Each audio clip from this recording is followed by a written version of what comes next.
परतों के बारे में जानेंगे। जैसे पृथ्वी की मुख्यतः 3 परत होती है। पहला होता है सियाल, दूसरा सीमा और तीसरा निफे। सियाल जो है यह पृथ्वी का सबसे ऊपरी परत है। पृथ्वी की परत को हम नारियल के उदाहरण से समझ सकते हैं। जैसे नारियल में 3 परत होती है, पहला ऊपरी भाग जो कठोर सतह होता है, और दूसरा खाने वाला भाग जो व्हाइट होता है, और तीसरा भाग होता है उसका पानी। ठीक उसी तरह पृथ्वी की भी नारियल की तरह ही स्ट्रक्चर होती है। जैसे सबसे ऊपरी भाग होता है सियाल, इसमें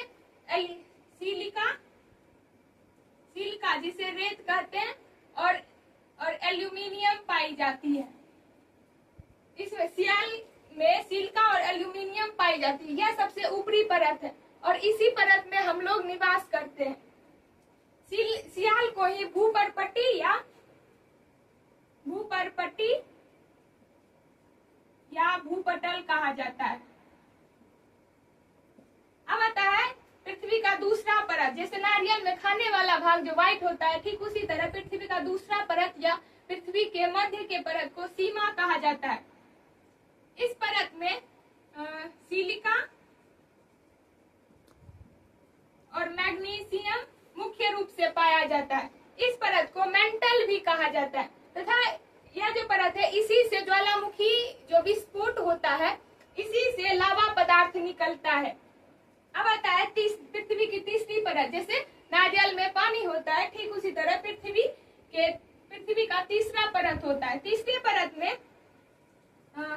परत में होता है निकेल। मुख्य रूप से इसमें निकेल और लोहा होता है। निकेल और लोहा जैसे पदार्थ के पाए जाने के कारण ही इस परत को निफे कहा जाता है।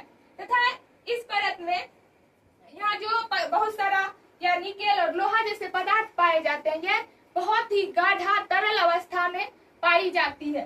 तथा यह जो परत है, यह अत्यधिक नीचे होने के कारण, मतलब कि यह सबसे नीचे होने के कारण इसमें इसका तापमान बहुत अधिक होता है तथा दबाव भी अधिक होता है, जिसके कारण यहाँ बहुत अधिक गर्मी पड़ती है।